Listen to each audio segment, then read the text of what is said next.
deposited by America. et les États-Unis d'Amérique. The Council is now ready to proceed to a vote on this draft resolution, of which it is seized. I now give the floor to members of the Council who wish to make a statement before the vote. I give the floor to the representative of the United States. Thank you, Mr. President. Yesterday, the Secretary General said, and I quote, "The UN Charter is clear.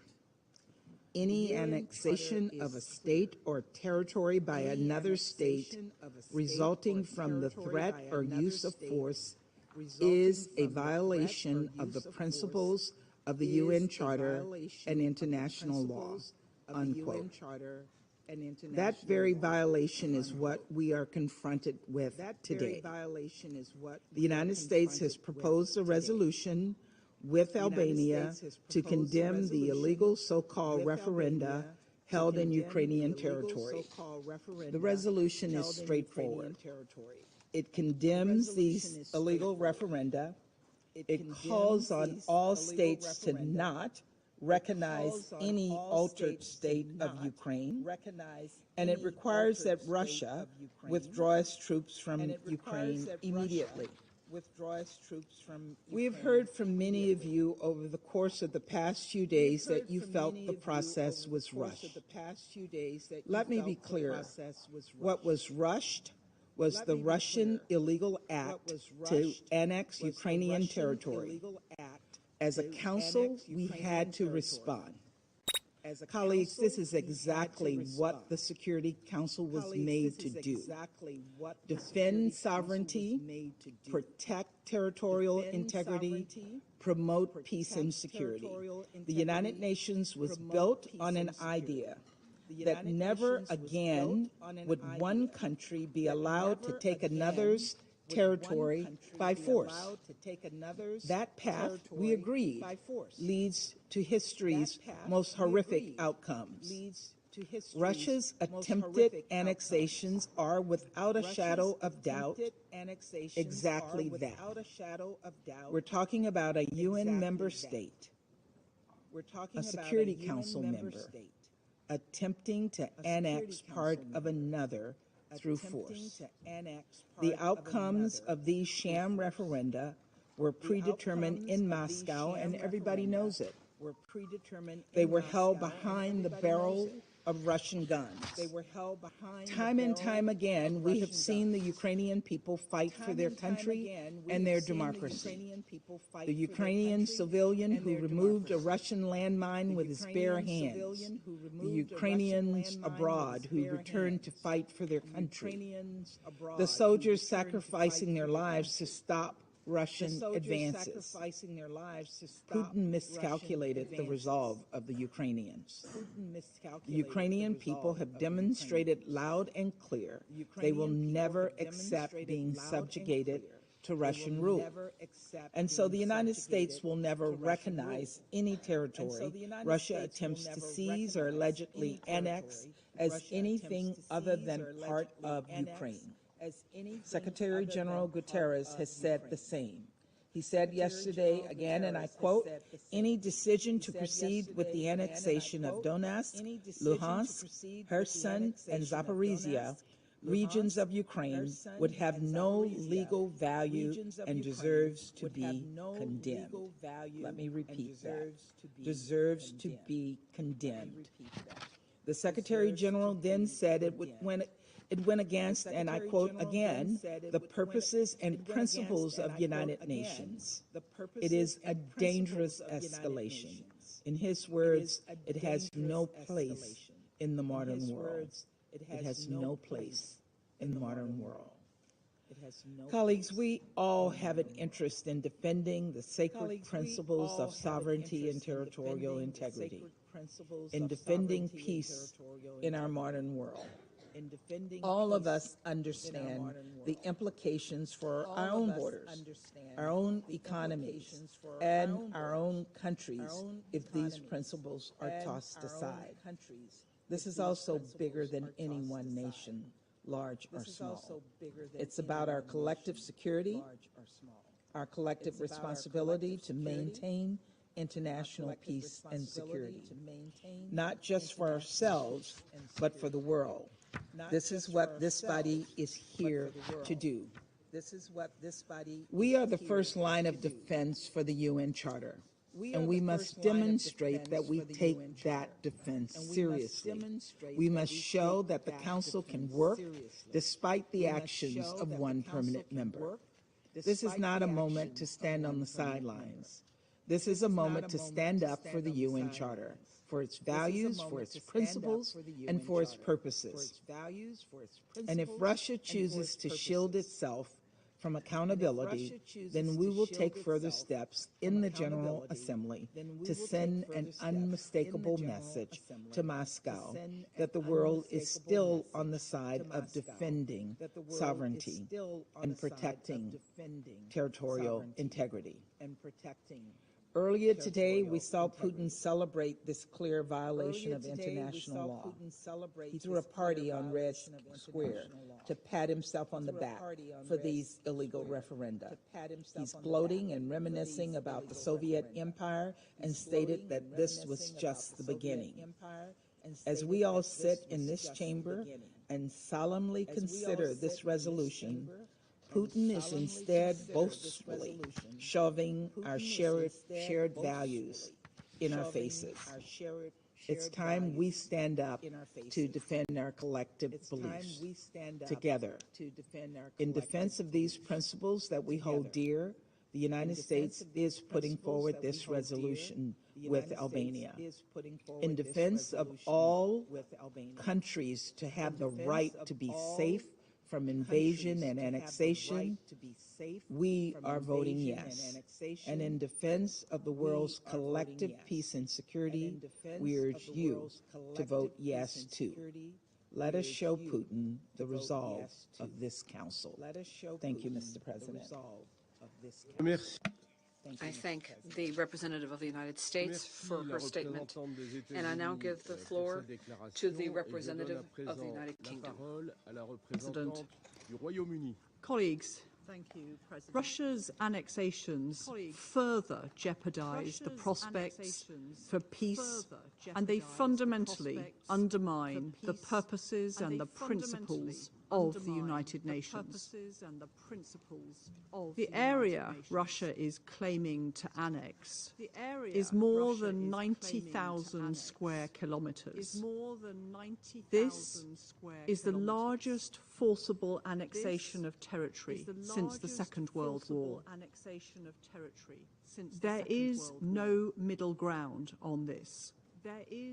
It is, in the end, a very simple question of principle, as the Secretary-General has said. As members of the Security Council, with the responsibility of maintaining international peace and security and upholding the UN Charter, we must condemn Russia's actions and vote in favour of this resolution. Thank you. I thank the representative of the United Kingdom for that statement, and I now give the floor to the representative of the Russian Federation. Mr. President, it's important to note that some of our colleagues in the Council have reached a new low. Even the few vestiges of decorum that it seemed to us still remained in this hall have been violated. Do not know of any other examples where the Security Council would have ever adopted resolutions that directly condemn one of the members of the Council. Tell me, do you seriously expect Russia to consider and support such a draft? And if not, then it turns out that you are intentionally pushing us to use the right of the veto in order to then wax lyrical about the fact that Russia abuses this right. Such openly hostile actions on the part of the West are a refusal to engage and cooperate within the Council, a refusal of practices and experience gained over many years. This is nothing more than a low-grade provocation with a goal that is clear to all. Mr. President, on September 27, we already spoke in detail of the reasons and the purposes for carrying out referendums in the Donetsk and Luhansk republics, as well as the Kherson and Zaporizhia regions. On September 28, the final votes were tallied. The overwhelming majority of those who voted, 99% in the DNR, 98% in the LNR, 93% in Zaporizhia, and 7% in the Kherson region supported the integration of these regions into Russia. Despite the challenging security situation and the provocations of the Kiev regime, the overwhelming majority of voters decided to vote in favor, ranging from 76% in the Kherson region to 97% in the Donetsk People's Republic. The results of the referendum speak for themselves. The residents of these regions do not want to return to Ukraine. They have made an informed and free choice in favor of our country. The referendums were carried out in full conformity with the norms and principles of international law, no matter how our Western opponents may try, or even the Secretary General may try to prove otherwise. The Secretary General, who suddenly, without having a mandate to do so, decided to speak on behalf of the entire United Nations. More than 100 international observers from Italy, Germany, Venezuela, and Latvia who observed the referendum also recognized its outcome as legitimate. Washington, which today is the loudest to criticize us and to speak of the territorial integrity of Ukraine, recently declared that they were willing to use force to protect Taiwan, which is an integral part of the People's Republic of China. This is just another glaring example of double standards. Today, treaties were signed on the accession of these new regions into the Russian Federation. After their endorsement by the Russian Parliament and the signing of the presidential decrees, the will of the residents of Donbass, Zaporizhia, and Kherson to reunite with Russia will be realized. There will be no turning back, as today's draft resolution would try to impose. The regime in Kiev, which has put the interests of its Western sponsors above the interests of its own people, pushed these regions away from itself, and it is to blame for this outcome. The Maidan authorities seem not to have drawn any conclusions so far. Today, we are witnessing yet another atrocity carried out by the Kiev regime. The Ukrainian Nazis have fired on a column of people who were waiting for permits to enter territory under our control in Zaporizhia, and there are dozens of deaths. I want to note that the Council did have the opportunity to adopt a truly balanced and useful document. We constructively proposed amendments that many of those present here today would have supported.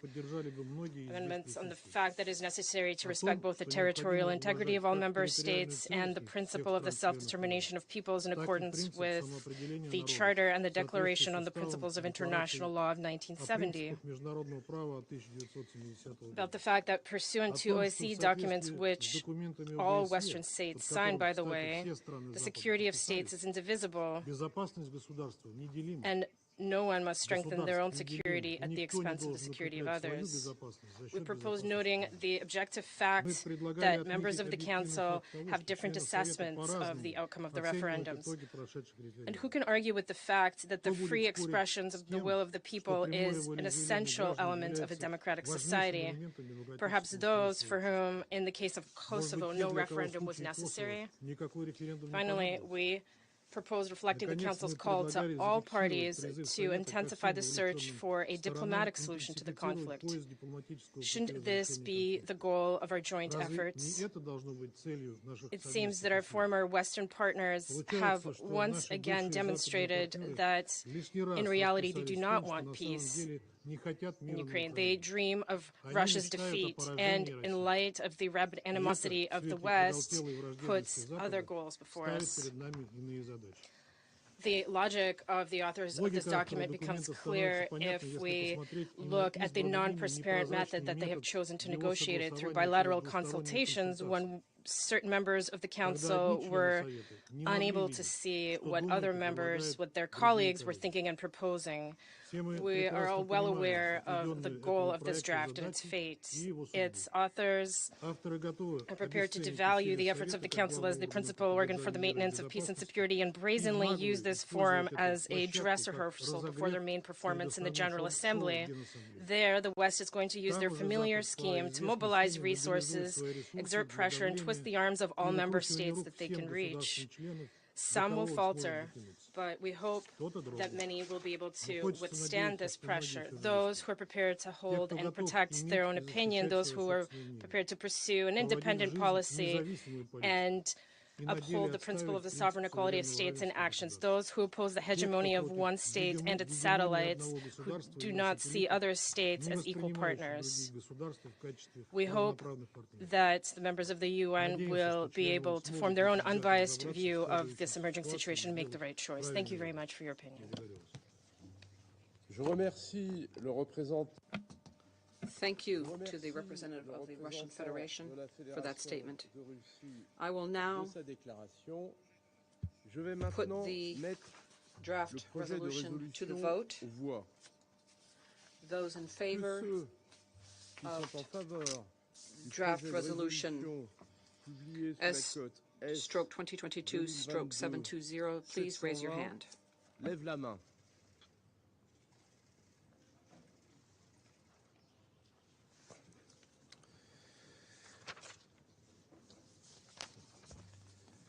Que ceux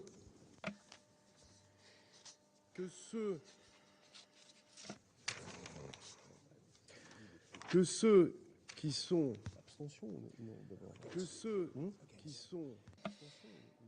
Microphone for those against the draft resolution, please raise your hand.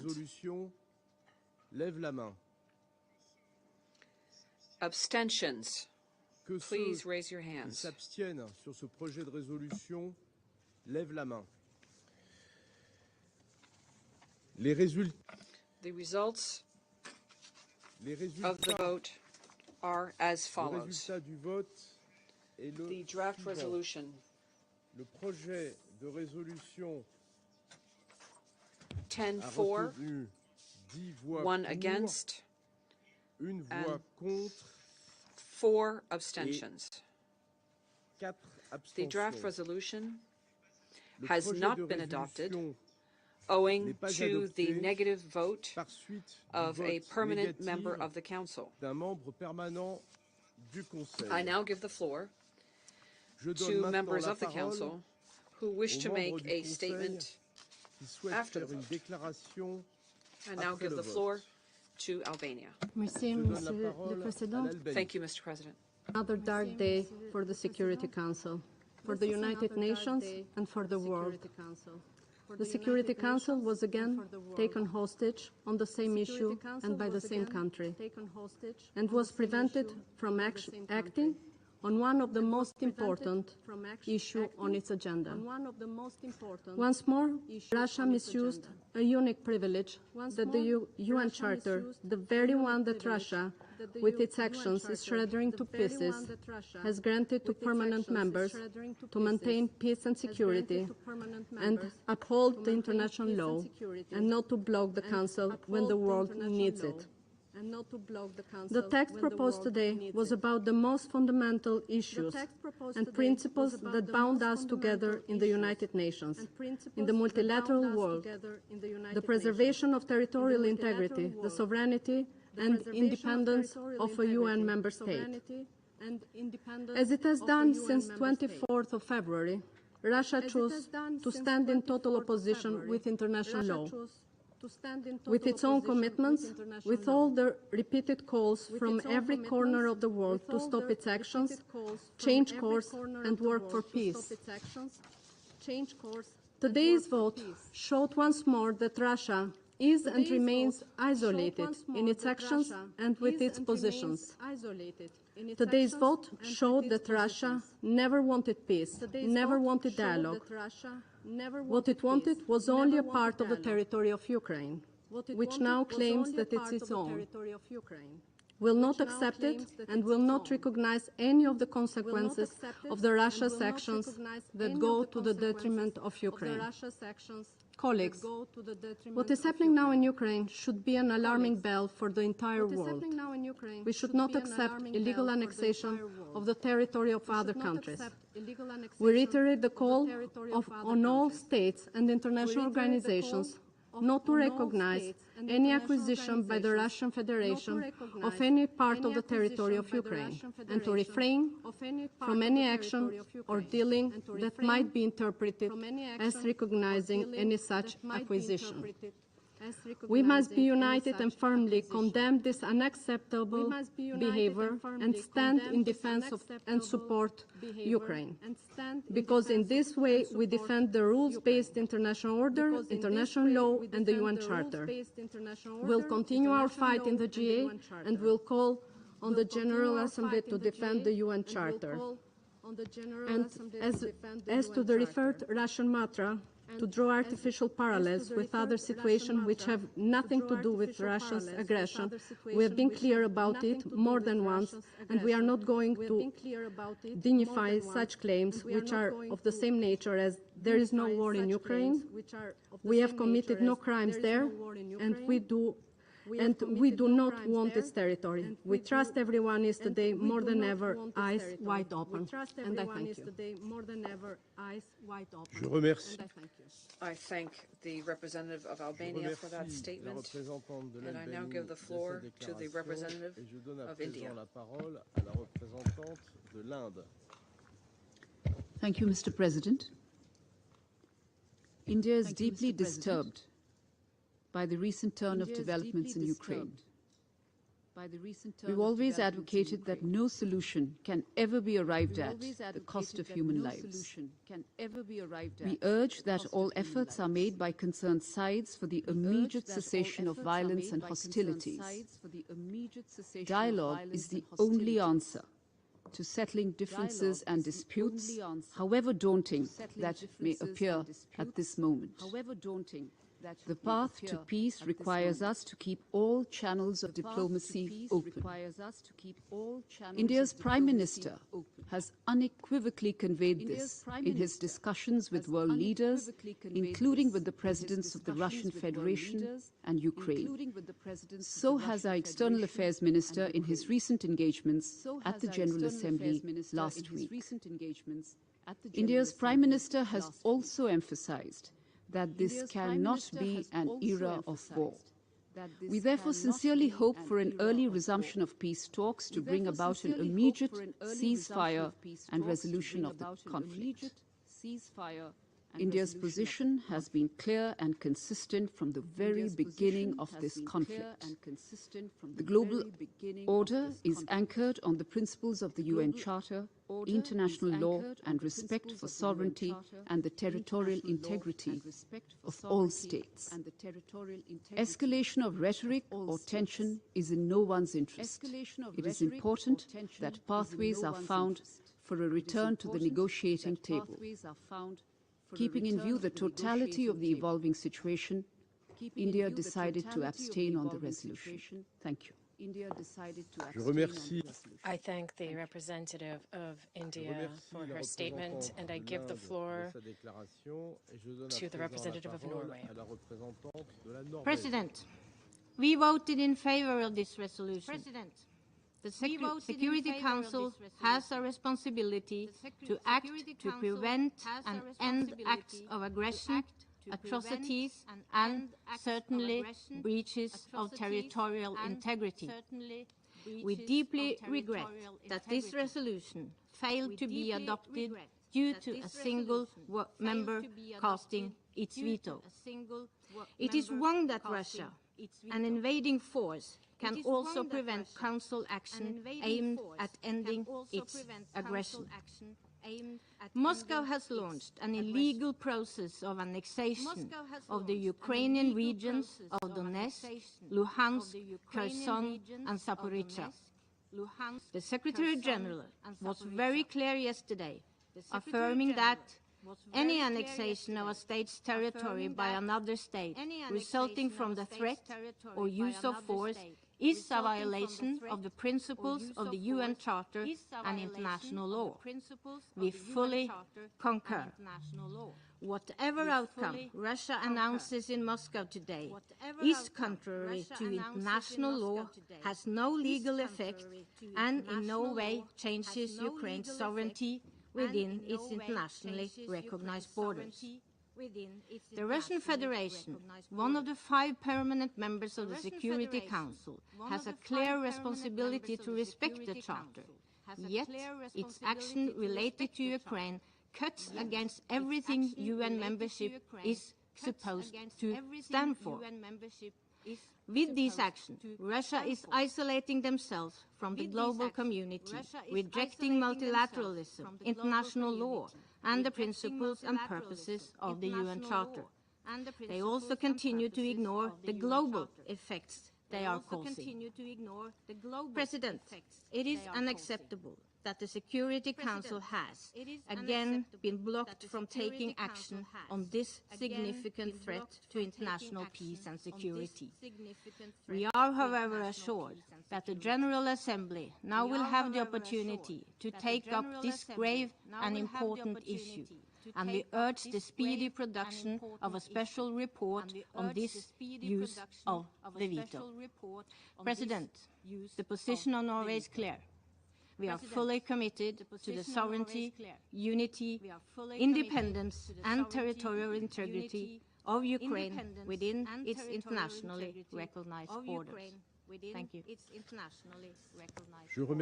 I thank the representative of Norway for that statement, and I now give the floor to the representative of China.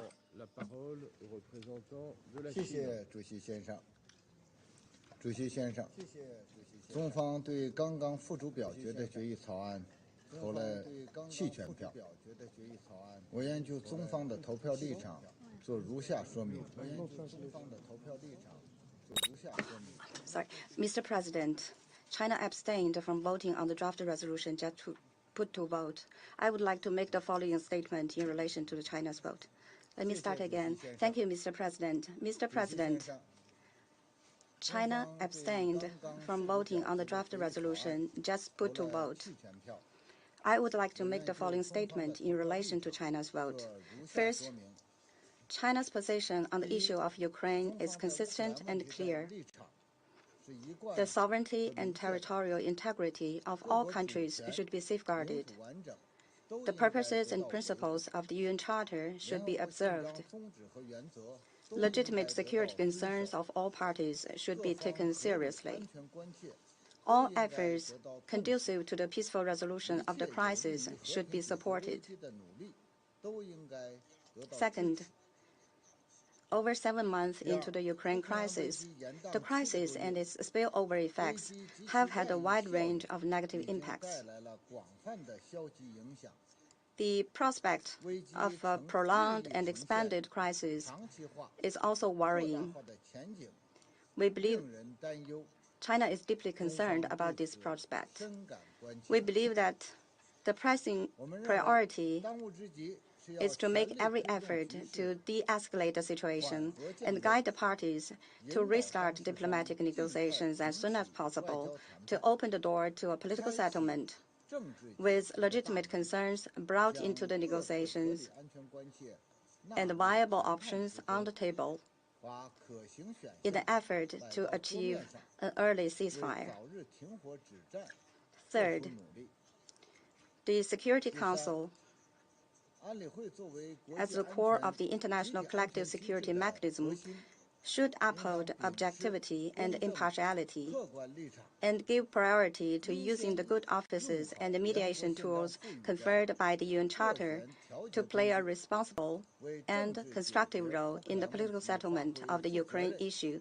Any action taken by the Security Council should be truly conducive to easing the situation and resolving the crisis rather than intensifying conflicts and exacerbating confrontation. Fourth, the current crisis in Ukraine is a result of the accumulation and interplay of various conflicts and tensions over a long period of time. Facts have shown that political isolation, sanctions, and pressurization, fueling the tensions and bloc confrontation will not bring peace. Instead, they will only worsen the situation and make the issue more complicated and intractable. China calls on all parties concerned to exercise restraint, refrain from actions that exacerbate tensions, and leave space for a solution through diplomatic negotiations. As a responsible country, China has always stood on the side of peace. We will continue to play a constructive role in easing the situation and resolving the crisis. Thank you, Mr. President. I thank the representative of China for that statement, and I now give the floor to the representative of the United Kingdom. Thank you, President. President, yet again, Russia has abused its veto to defend its illegal actions. Council members have voted in different ways, but one thing is clear. Not a single other member of this Council recognises Russia's attempted illegal annexation of Ukrainian territory. Russia's veto doesn't change that fact. The announcement by President Putin today of the accession of the Ukrainian regions of Kherson, Zaporizhia, Luhansk and Donetsk into the Russian Federation has no legal effect. It is fantasy. Russia's invasion needs to end. The world has made this clear for 7 months. Yet Russia's response has been further escalation, further mobilization, nuclear threats, and today another callous attack on a civilian convoy in Zaporizhia. The sovereignty and territorial integrity of Ukraine is under attack. The international system is being assaulted in front of our eyes. Russia will not succeed in this illegal imperialist war. The only question is how much damage they do, how many lives they waste before they realise that. Thank you, President. I thank the representative of the United Kingdom for that statement, and I now give the floor to the representative of Ireland. Thank you, Mr. President. Ireland voted in favour of this resolution. We did so because we believe there must be a robust response from the Security Council to yet another blatant breach of the UN Charter by the Russian Federation in its war of aggression against Ukraine. Ireland remains fully committed to the sovereignty and the territorial integrity of Ukraine within its internationally recognised borders. Earlier this week, Ireland condemned the sham referenda conducted in occupied Ukrainian territory by Russia or its proxies. Today, we categorically reject the so-called results of those illegal and illegitimate referenda and announcements purporting to annex Ukrainian territory. They have no legal effect. As I said at our meeting on Tuesday, this is nothing more than a blatant land grab by the Russian Federation. Let me be clear. Ukraine's borders have not changed. The sham referenda did not reflect the popular or freely expressed will of the Ukrainian people. They are illegal, they violate the UN Charter, They violate Russia's obligations under international law, and they violate the law of occupation. President, once again, the Russian Federation has shamefully used the veto in a flagrant attempt to excuse its own military aggression against Ukraine, a fellow member of our United Nations. The shocking images of civilians killed or injured near Zaporizhzhia this morning are a stark reminder that it is civilians who are paying the highest price for Russia's senseless war. The use of this anachronistic veto in these terms. OK. Là, on attend. C'est pas pour ça qu'on écoute ça. On écoute ça pour attendre le pipeline. Là. Salut tout le monde. Salut Tatou. Salut Maurice. Là, je l'ai montré tantôt quand j'ai fait les nouvelles tantôt. Que il y avait eu 23 morts, puis 28 blessés. C'est les Ukro-nazis qui ont fait ça, là. C'est very, very clear. Now they're talking like it's Russia that did that. They're a bunch of liars. And I don't know why Albania is now chummy with the US. Anyway, that's not what I want to hear. I don't give a fuck what they're saying. I just want to see the pipeline thing. We have to go to all this garbage until we get to the pipeline. Faut qu'on écoute toute cette garbage-là avant d'arriver au pipeline. On écoute. As we firmly believe in its objective to uphold the rules of international law and the principles and values of the Charter of the United Nations.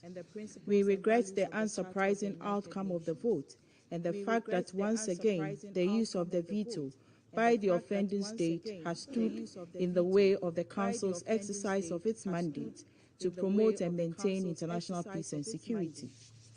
The conduct of the referenda and the subsequent steps taken by the Russian Federation to annex the occupied territories within the internationally recognized borders of Ukraine, in our view, are illegal and constitute serious violations of the sovereignty, political independence, and territorial independence of Ukraine. They are void and of no legal effect in our view, as well as that of many in the international community. As we have repeatedly stated in this chamber, it remains our principled position not to recognize the acquisition of territory by any state through the threat or use of force. We believe that any attempt to unilaterally delineate borders, and for that matter, state territory, is an attempt to unravel the settled and accepted norms of behavior which have ensured the relative stability of our international system since this organization was established to draw the curtains on the era of conquest of territory by wars. We call on the Russian Federation to end its aggression against Ukraine and refrain from any further escalatory action and embrace a new chapter of peace, cooperation and friendly relations, which is required of all member states. In concluding my remarks, I reaffirm Ghana's firm commitment to respect the sovereignty, political independence and territorial integrity of Ukraine within its internationally recognized borders, and reiterate in that regard our continued support of efforts to help bring an end to the war through peaceful means. I thank you. I thank the representative of Ghana for that statement. And I now give the floor to the representative of Mexico. Mr. President, Mexico, which throughout its history has suffered the loss of its territory through annexation as a result of a foreign invasion, can, under no circumstances, consent to another country also being a victim of this type of act of aggression. The position of Mexico has been clear with regard to unwavering respect of international law, specifically the prohibition on territorial expansion by way of the use of force or other mechanisms in breach of the United Nations Charter. According to the rules of international law set forth explicitly in our organization's charter and referenced both by the General Assembly and referendum and the Security Council, and in the International Court of Justice's jurisprudence, according to that, hace que los referendos celebrados referenda en territorios held in ocupados the occupied en territory of Ukraine dentro within the del context contexto of an de armed una conflict invasión, lack any carezcan legal de validity. validez jurídica. Mexico supports the México sovereignty, respalda unity, la soberanía, independence, la and unidad, territorial integrity la of Ukraine independencia y la integridad within territorial de its Ucrania internationally dentro de sus recognized fronteras borders. internacionalmente And Mexico reconocidas, reiterates its y support reitera su to the apoyo efforts of the a los Secretary General esfuerzos del and secretario other general possible actors y de otros to posibles promote actores dialogue para and fomentar diplomacy el diálogo in order y la to diplomacia find a para political encontrar means las vías to políticas an end que to pongan this fin war. a esta As guerra. previously stated, Por lo anteriormente Mexico expuesto, voted in México favor of draft votó a resolution favor del S/22 proyecto de resolución 2022-720. Thank you. Je remercie. I thank the representative of Mexico for that statement, and I now give the floor to the representative of Brazil. Thank you, Mr. President.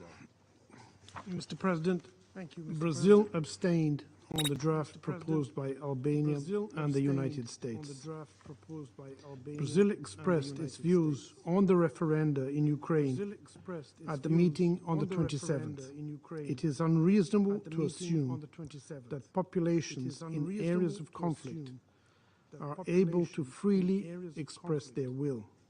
The results of such referenda under the current circumstances do not constitute a valid or genuine expression of the will of the local populations and cannot be perceived as legitimate. Brazil stands by the principle of territorial integrity of sovereign states. We acknowledge the drafters' efforts to amend the text to make it more focused and streamlined.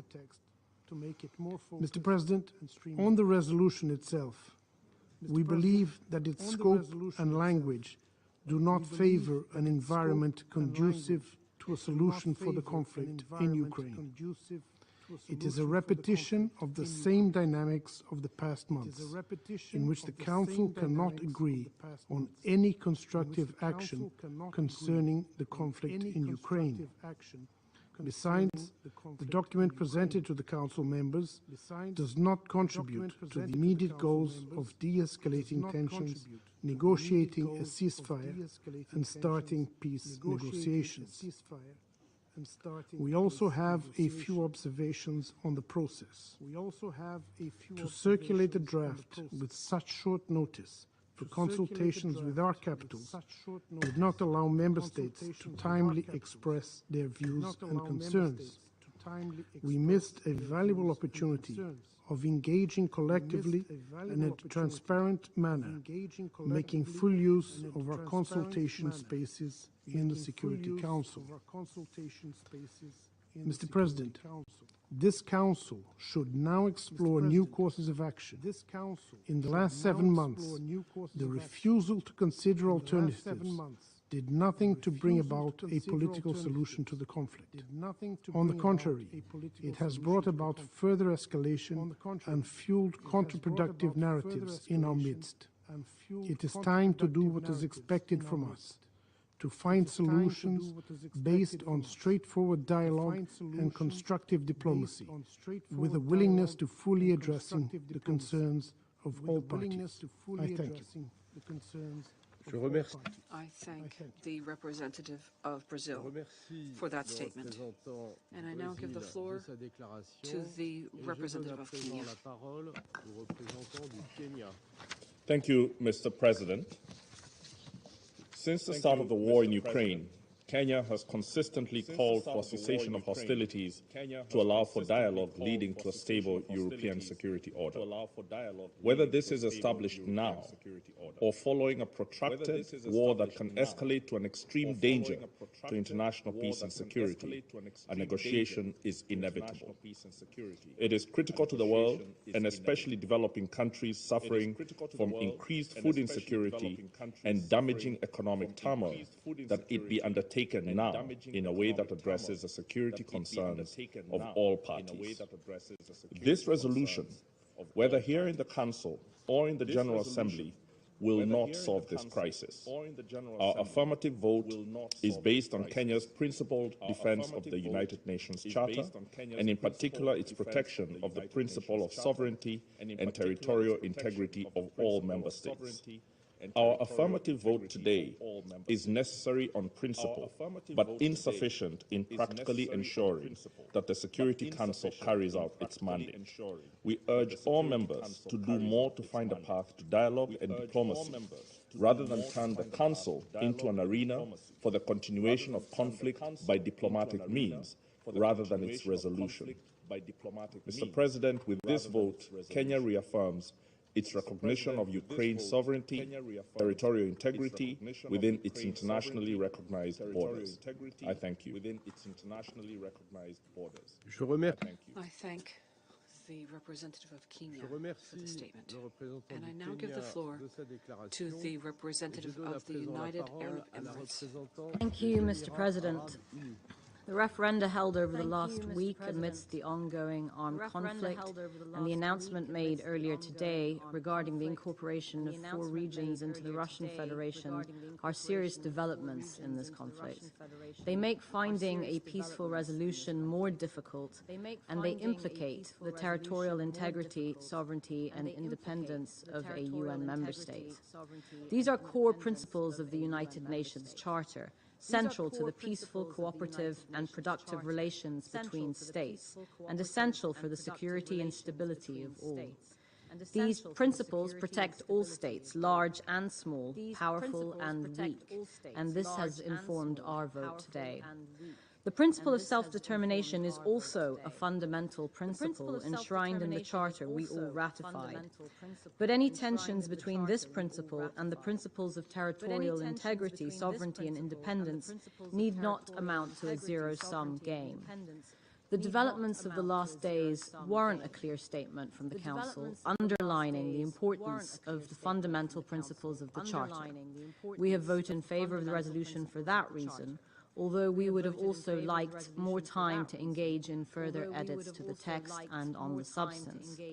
But as we have continuously stressed in this chamber, the pathway towards a peaceful resolution of this conflict lies in solutions that involve both sides coming to the table quickly, without preconditions, and with the support of trusted interlocutors. We urge both Russia and Ukraine to do so, and I know many around this table today and outside share in this view.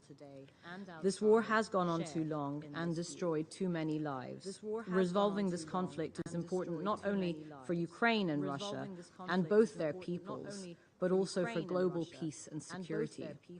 We need to all stop escalation and help create the conditions for peace. We stand ready to work with all members of this Council to find ways to effectively address the root causes of this conflict and to support a diplomatic pathway forward. Thank you. I thank the representative of the United Arab Emirates for that statement, and I now give the floor to the representative of Gabon. Thank you, Mr. President. Mr. President, Gabon abstained from the vote on the resolution put to the Security Council. My country's position is clear. We are against the war, and we are for a diplomatic solution to the war. Since the beginning of this crisis, we have hammered home in this room and in the Council the idea that we are for the respect of principles of the Charter, and we have continued to call every time for the cessation of hostilities and negotiations in good faith between the parties. We continue and will continue to call for dialogue and good faith negotiations between the parties to put an end to the war and to promote peaceful coexistence between the parties. Because we want to stand on the side of a solution to the crisis, we would reiterate our support to all initiatives geared to a diplomatic solution to the crisis. Thank you. Thank you, says the President of the Security Council. To the representative of Gabon for that statement, I will now make a statement in my capacity of representative of France. France with the greatest firmness, condemns the illegal annexation of the regions of Ukraine of Donetsk, Luhansk, and Zaporizhzhia to the Russian Federation. That's why it voted in favor of the resolution that was proposed. France calls upon all countries attached to the respective international law to join us in this condemnation. This region, like Crimea, is an integral part of Ukraine in its internationally recognized borders. France will never recognize these illegal annexations, nor the results of fake referenda that preceded them. It's a flagrant violation of sovereignty and territorial integrity of Ukraine, as well as of the United Nations Charter. The Secretary General said it. All decisions to proceed to annex this territory has no legal validity and should be condemned. France takes this opportunity of mobilizing all members of the Council who voted in favor of this resolution, who expressed their attachment to international law and the defense of the United Nations Charter. France applauds the opening and the spirit of compromise reflected in the co-authors of the resolution's approach. France condemns the veto put forth by the Russian Federation, which once again shows its irresponsibility in carrying out its duties as a permanent member of the Security Council. And today, this is without appeal. Russia stands alone more than ever. We regret that this Council was not able to take a unanimous stance to defend the principles of sovereignty and territorial integrity, which are, after all, the very pillars of international law. Ukraine is fighting for its legitimate defense, and as the President of the Republic, Emmanuel Macron, said very clearly, France will continue to stand alongside Ukraine and support it to face the Russian aggression and to allow it to recover its full sovereignty over all of its territory as a whole. I resume my function as President of the Council, and I now give the floor to the representative of Ukraine. Thank you, Mr. President. Distinguished members of the Security Council, and I also recognize here the representative of Russia in the permanent seat of the Soviet Union. His lonely hand just raised against the draft resolution has again testified to Russia's isolation and his desperate attempts to deny reality and our common commitments starting from the UN Charter. Putin's envoy has followed in the footsteps of his master in Moscow, where a puppet show has been organized today in an attempt to deny the obvious, that the aggressive and adventurous regime in Russia is heading to its imminent defeat. I'm now going to elaborate on lies that have nothing in common with reality, because the reality is quite different. In reality, Putin has tried to grab territories he does not even physically control on the ground. In reality, Ukrainian forces continue their operations to liberate our sovereign territories. In reality, at least 30 civilians have been killed and 88 wounded following the Russian shelling of Zaporizhzhia earlier today. Russia persists in its genocidal practices of killing Ukrainians, torturing and oppressing them in the occupied territories. Therefore, the only way to make all Ukrainians throughout the sovereign territory of Ukraine feel safe and under the protection of their state is to hoist Ukrainian flags back throughout occupied Donbass, southern Ukraine and Crimea. Ukraine has every right to liberate its territories and people, and will continue to do this regardless of Russia's words or deeds. regardless of Russia's sham referendum or deeds, are elements of aggression against a sovereign state, and anyone involved in organizing or conducting this farce will be held accountable. Dear colleagues, the resolution has not been adopted just because of one negative vote, the vote of Russia. We are tired of repeating it again and again, allowing Russia to avail itself of the right of the Soviet Union to veto decisions of the Security Council effectively prevents this body from exercising its primary responsibility under the UN Charter, maintenance of international peace and security. At this very moment, millions of people around the world see on their screens the devastating impact of the Russian presence in the Security Council and the Council's failure to effectively respond to a most pressing security threat of a global nature. This failure undermines the image and authority of the United Nations as a whole, which is unjust and unfortunate. Because the Security Council is only one pillar of this organization, but a broken one. Luckily, this organization can still rely on the other pillars, which are increasingly demonstrating their determination to step in and use their potential to the maximum amid the situation in the Security Council. I avail of this opportunity to again convey the words of appreciation from my President for the Secretary-General's clear position and strong statement that he delivered yesterday. A statement of integrity, a statement of commitment to the UN Charter, a beacon of hope for the UN membership. I quote, "It cannot be reconciled with the international legal framework. It stands against everything the international community is meant to stand for. It flouts the purposes and principles of the United Nations. It is a dangerous escalation.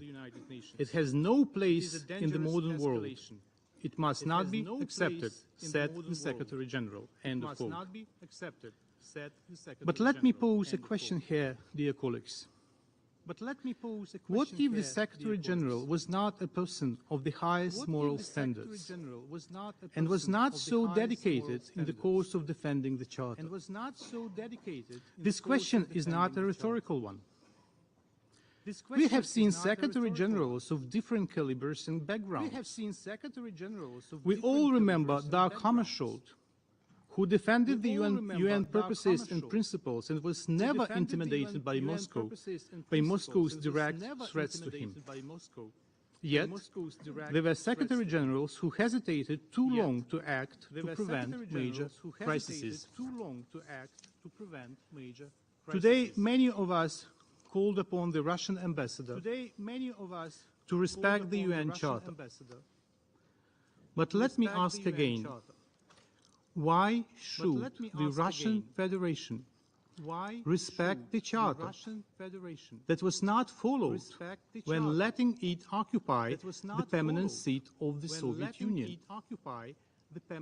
Most of you have already heard on many occasions the Ukrainian position on the illegal occupation by Russia of the Soviet seat in the Security Council. But let me quote to you the Russian confession of bypassing the rules of admission to the membership, posted on the UN official website. And I quote, "In fact, the whole process outwardly looked like a simple change of the country nameplate at the table of delegations in the General Assembly and in the Security Council. Instead of the Soviet Union plate, the Russian Federation appeared." End of quote. Said right in our face, the Soviet envoy to UN in 1991, Yuri Vorontsov. Ladies and gentlemen, Not a single vote, not a single formal decision, neither in the Security Council nor in the General Assembly. Just a notification by President Yeltsin delivered to the then Secretary General, delivered to the addressee by the Soviet ambassador Vorontsov as an ambassador of a new member state, the Russian Federation. I hope we will never have Secretary Generals of this organization who execute the wishes of Russian presidents and admit new members behind closed doors and without decisions of the Security Council and the General Assembly.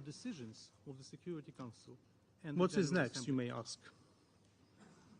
Attempts by Russia to manipulate the procedures of the General Assembly to redraw the political map of the world that we may see soon in the coming weeks? We should not tolerate this legal nihilism and the aggressor's presence in the seat of a permanent member any longer. The absence of the necessary treatment has turned Russia into a cancerous tumor in the body of the Security Council. It has to be removed before the entire UN system is metastasized. It is time to act. If this Council is incapable of acting with Russia, it is your duty to act without it. And let me thank all of you who have demonstrated during the vote today your readiness to act as responsible and committed members of the Security Council. I thank Albania, France, Ghana, Ireland, Kenya, Mexico, Norway, United Arab Emirates, United Kingdom, United States. I thank everyone who rejected the Russian negative vote to the benefit of this Security Council, to the benefit of the entire organization, to the benefit of international peace and security. And I thank you. I thank the representative of Ukraine for that statement. There are no further speakers on the list. The session is now adjourned. La séance est levée.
Qu'est-ce qu'ils ont dit, là? Excusez. Et là, j'appelle le docteur d'Arbre, j'ai oublié, il y avait une question. Puis là, Steve m'a appelé en même temps. Qu'est-ce qui est arrivé? On va-tu avoir là, les évidences du pipeline? Là? Y a-t-il quelqu'un qui peut me répondre, s'il vous plaît? Maurice, Tatou, il va-tu nous dire qu'est-ce qui va arriver avec le pipeline? Là? C'est ça que je veux voir, moi, le pipeline. Là. Je m'en fous, les montrer les fuckers. Là. Je veux voir les pipelines. Là. Je veux voir les évidences de la Russie. Est-ce qu'ils ont dit qu'elle allait revenir pour les évidences pour la pipeline?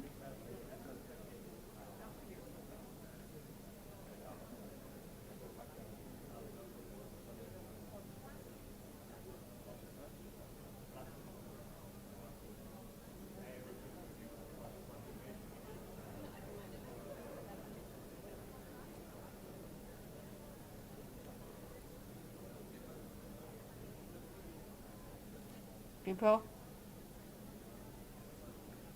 Tetu? Chris?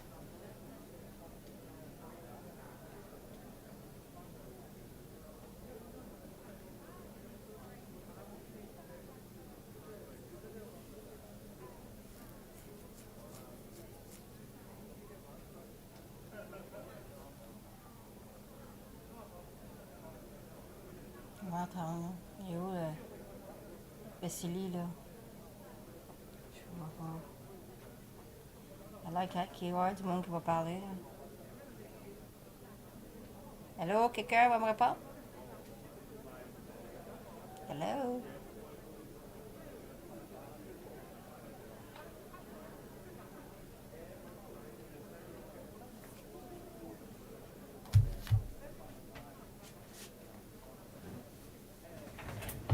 Bon, ben, je vais fermer ça. Là. On va voir si le pipeline va venir.